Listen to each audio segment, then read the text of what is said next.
Il était une fois un couple magnifique nommé Sama et Sheila. Ils s'aimaient tendrement, et même lorsque Sheila était enceinte jusqu'au cou, Sama ne cessait de lui donner des mots d'affirmation tout au long de son parcours de grossesse. Mariés depuis 4 ans, ils avaient un fils ensemble, nommé Abbas. Certes, aucun mariage n'est sans désaccord ni dispute, mais Sama et Sheila avaient pris l'habitude de ne jamais se coucher sans résoudre leurs différends. Sama aimait profondément Sheila et leur fils. Ils vivaient en paix et en amour, jusqu'au jour où tout bascula.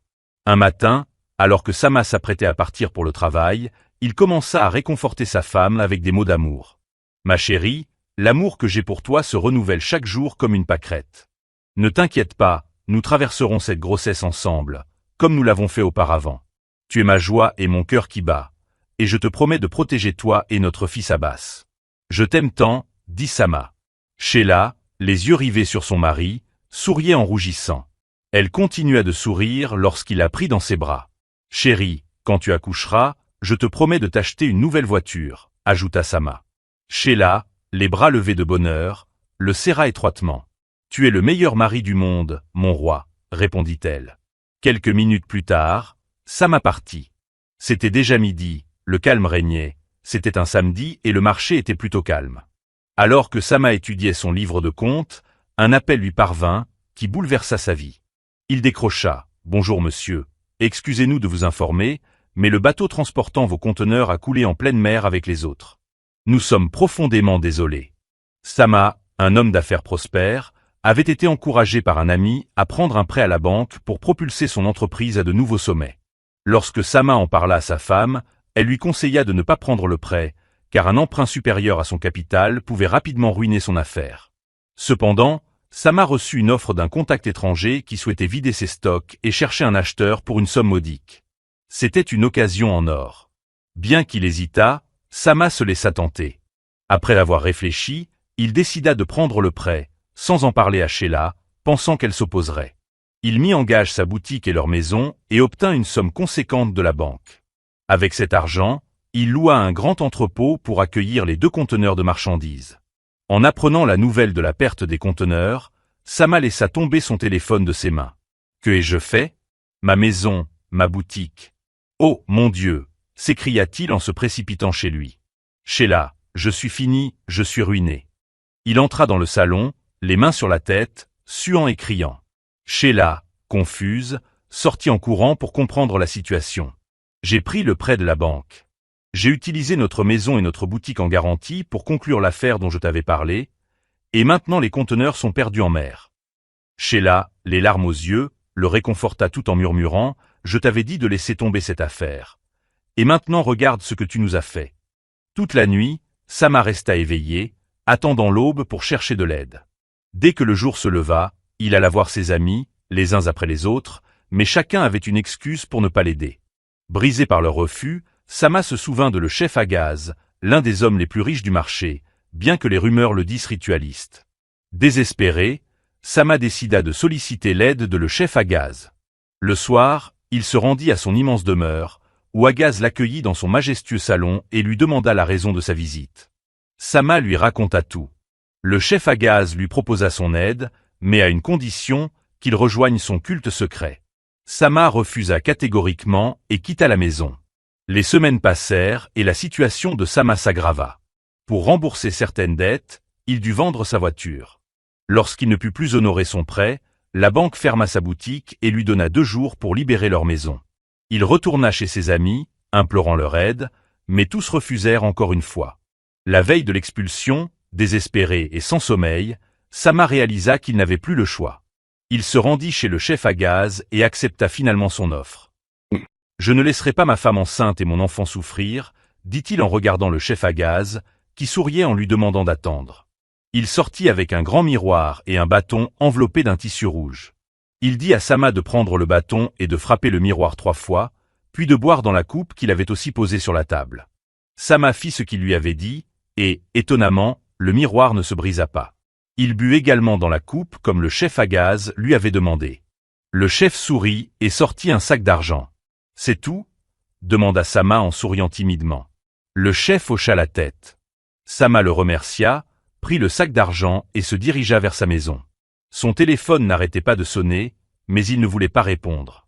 Heureux, il était assis à l'arrière d'une moto pour rentrer chez lui, convaincu que le chef à gaz n'était pas le ritualiste qu'il avait imaginé. En descendant de la moto, il franchit la porte de sa maison plein de joie, mais il découvrit sa femme enceinte en pleurs, portant leur seul fils, qui paraissait sans vie.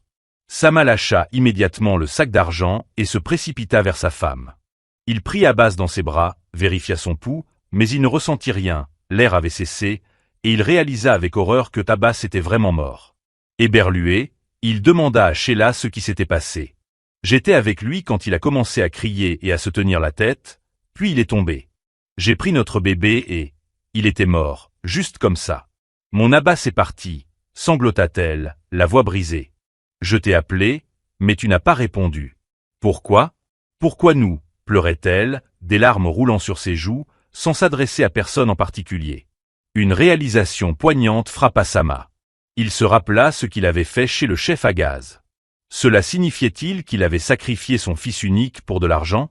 Le chef ne lui avait jamais dit que cela coûterait la vie de son enfant. Quel était l'intérêt de cet argent sans sa famille? Ce n'était pas ce qu'il avait souhaité. Il prit Abbas et le remit dans les bras de Sheila, qui était assise par terre en pleurant. Rapidement, il reprit le sac d'argent et courut jusqu'à la maison du chef à gaz. Arrivé, il était bouleversé et lança « Je ne veux plus de ton argent. Prends ton argent et rends-moi mon fils, je t'en supplie. Je veux que mon fils Abbas revienne. Juste reprends ton argent et rends-moi mon fils, insista-t-il, des larmes aux yeux. Le chef à gaz le regarda en souriant malicieusement et répondit « Rien ne vient sans contrepartie. En buvant dans la coupe, tu as prêté serment d'appartenance. Tu as toi-même sacrifié ton fils quand tu as frappé le miroir avec le bâton rouge. Il n'y a plus de retour en arrière. » Sama resta figé, choqué par ce qu'il venait d'entendre.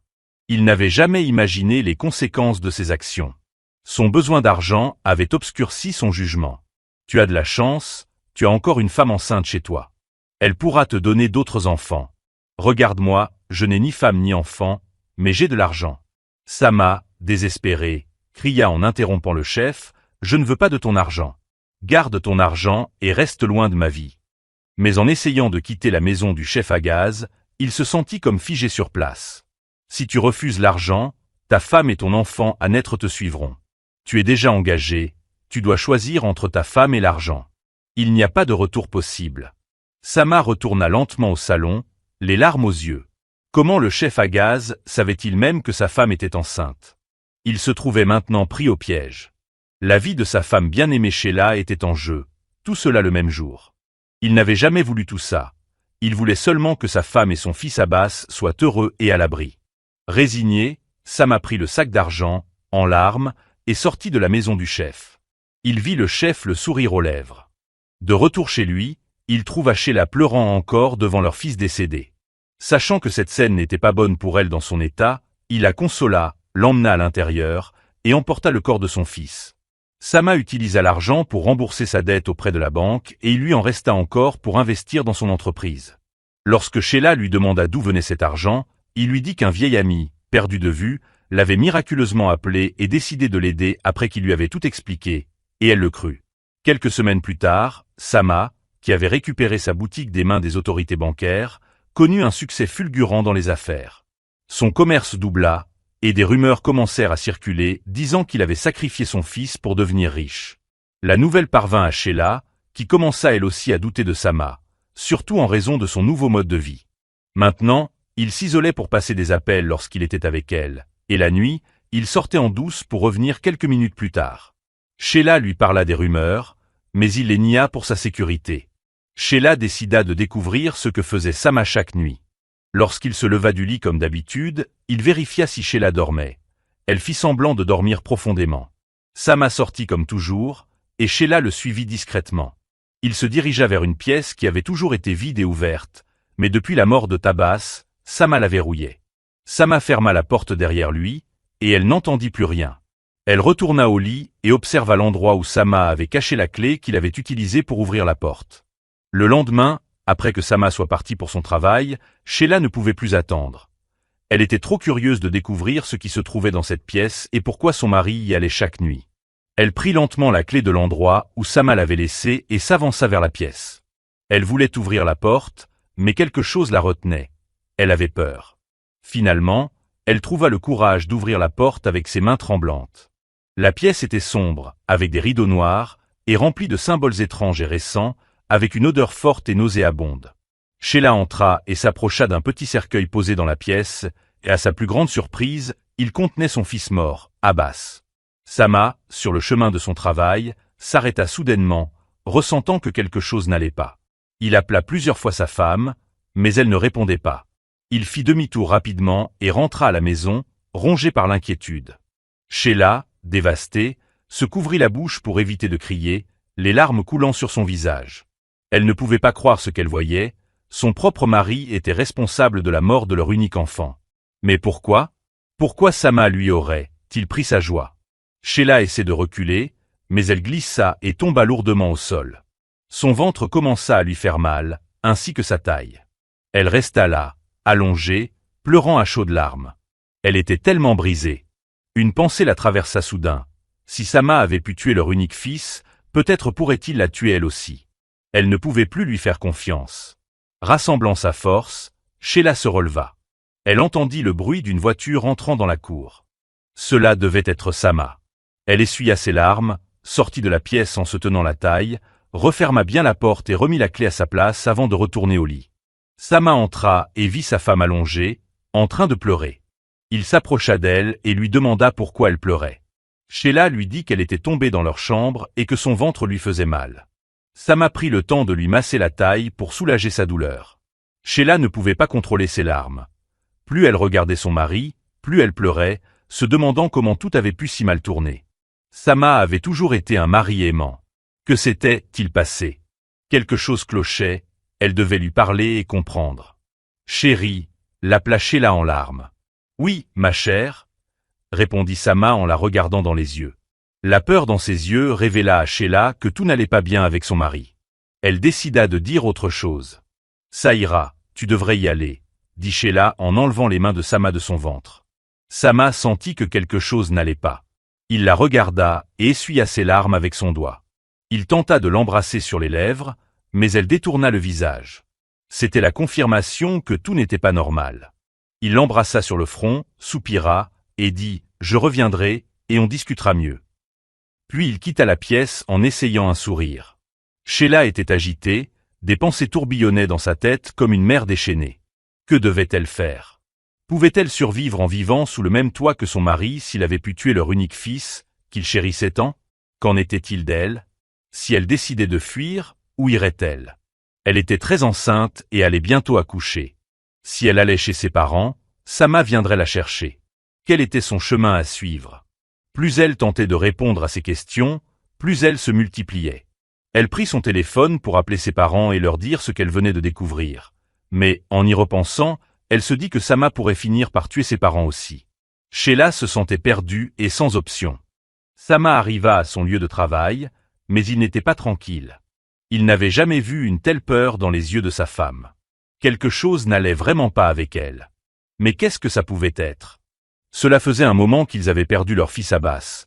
Mais si cela concernait Abbas, pourquoi Sheila aurait-elle détourné les lèvres lorsqu'il avait tenté de l'embrasser?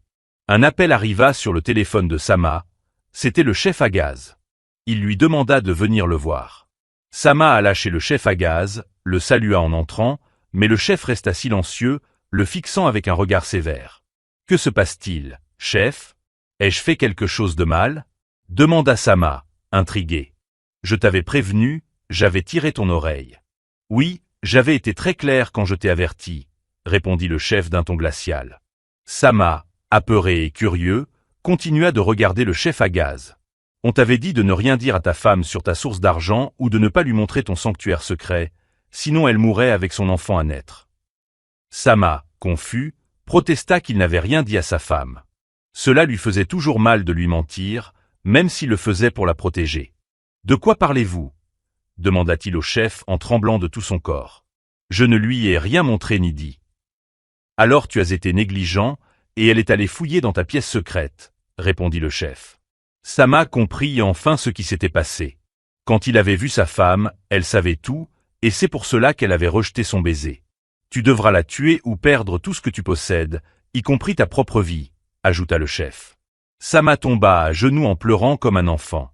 Non, non, pas ma femme, pas ma joie. Il ne pouvait se résoudre à la tuer. Comment en était-il arrivé là en si peu de temps? Tout son bonheur s'était envolé.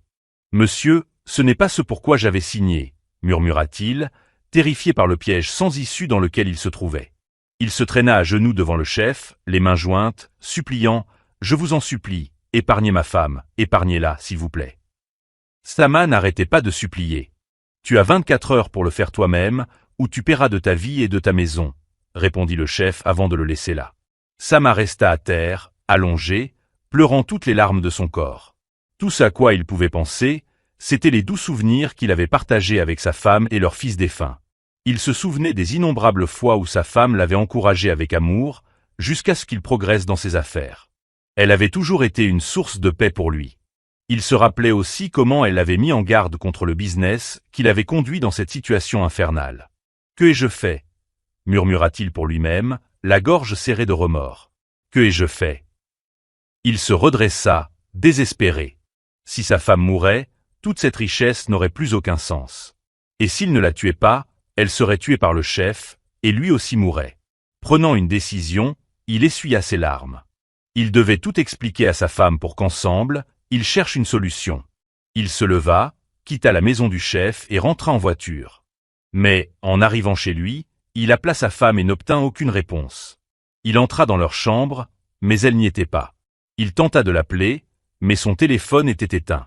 Le cœur battant à toute vitesse, les larmes séchées par l'angoisse, il chercha dans chaque pièce de la maison, appelant désespérément sa femme. En à peine 2 heures depuis son départ, elle avait disparu sans laisser de traces. Il ne pouvait même pas contacter ses beaux-parents pour la chercher. Avec seulement 24 heures pour accomplir l'impensable, il se retrouva face à un choix impossible, sans sa femme pour le soutenir. Il retourna dans leur chambre, prit les clés de la pièce secrète. Ses mains tremblaient de peur en approchant de la porte. La colère et la peur se mêlaient en lui. Il donna un coup de pied dans la porte pour l'ouvrir, perdant de plus en plus son sang-froid. Il se mit à renverser tout ce qu'il avait placé dans la pièce. Lorsqu'il arriva devant le cercueil de son fils défunt, Abbas, il se sentit soudain faible et s'agenouilla, accablé par le chagrin. Après quelques minutes, il se releva, prit le cercueil et se dirigea lentement vers l'extérieur de sa maison, sans savoir vraiment où il allait. Il ne savait plus qu'il perdait peu à peu la raison. Son téléphone se mit à sonner, mais il n'avait aucune envie de répondre. Pourtant, le téléphone ne cessait de sonner. Il se rappela alors qu'il cherchait sa femme. « Ma femme, appela Sama en décrochant finalement. « Allô, Sheila » dit-il, anxieux. « Allô, Sama ?» C'est le pasteur Joël. Sama ouvrit les yeux, surpris. Depuis que ses affaires prospéraient, il avait oublié Dieu. Pas étonnant qu'il n'avait pas appelé à l'aide. Mais comment le pasteur Joël savait-il qu'il traversait une crise? Ses esprits commençaient à revenir. « Allô, tu es toujours là? »« Oui, pasteur, je suis là. Ta femme est avec moi. Viens aussi vite que possible. » En entendant que sa femme était avec le pasteur, Sama sourit, et une larme coula sur sa joue. Il raccrocha immédiatement, monta dans sa voiture et se dirigea vers la maison du pasteur. En arrivant, il vit Sheila en larmes. Elle savait que seul Dieu pouvait sauver sa famille. Aller chez ses parents aurait été trop dangereux. Alors elle avait appelé le pasteur Joël, qu'il avait invité chez lui pour lui confier son histoire. Sama se précipita pour la prendre dans ses bras, s'excusant sans cesse. « Je ne savais pas, Sheila. Je ne savais pas que cela coûterait la vie de notre fils Abbas. Pardonne-moi, s'il te plaît. » Il pleurait de toutes ses forces. Le pasteur Joël le prit par les épaules et l'aida à se lever. « Ce n'est pas le moment de pleurer. Si tu es vraiment repentant, sache que Dieu est prêt à te pardonner. »« Es-tu prêt à renoncer à tout ce que tu as acquis par le mal ?» demanda le pasteur Joël. Sama hocha la tête avec conviction. « Oui, je suis prêt à tout abandonner. Tout ce que je veux, c'est que ma femme et mon enfant à naître survivent, » dit-il en serrant sa femme dans ses bras. Le pasteur Joël pria pour eux, les honit et leur demanda de rester avec lui jusqu'à ce que les 24 heures soient écoulées. Au bout de 24 heures, le couple était toujours en vie. Le pasteur les assura qu'ils pouvaient rentrer chez eux sans crainte. Il les honnit de nouveau avant de les laisser partir. En arrivant à la grille de leur maison, ils aperçurent une grande foule de personnes rassemblées. Sheila était confuse. Elle se demandait pourquoi tant de monde se trouvait là. Sama se souvint alors qu'il avait laissé le cercueil de leur fils dehors lorsqu'il avait reçu l'appel du pasteur. Les prières du pasteur avaient probablement brisé les sortilèges qui empêchaient le corps de se décomposer, et l'odeur avait attiré les gens du voisinage. Sama arrêta la voiture, le cœur lourd. Il voulut fuir, mais sa femme, enceinte, ne comprenait pas son agitation intérieure. Il ferma les yeux, respira profondément, puis redémarra. La foule en colère l'attrapa, le tira hors de la voiture. Ils épargnèrent Sheila, par respect pour sa grossesse. Sama criait qu'il était le seul coupable et demandait qu'on laisse sa femme tranquille. Quelques minutes plus tard, la police arriva sur les lieux et arrêta Sama et sa femme. Au commissariat, l'enquête révéla que Sheila n'était pas coupable et elle fut relâchée. La police arrêta également le chef, mais faute de preuves, il fut libéré. Sama fut condamné à 10 ans de prison. Quelques jours plus tard, il reçut la nouvelle que sa femme avait donné naissance à un petit garçon. Il se réjouit de n'avoir pas tué sa femme. Il n'avait jamais eu l'intention de tuer Abbas non plus. Il était prêt à purger ses 10 années en prison, même si le remords l'envahissait. Si seulement j'avais su.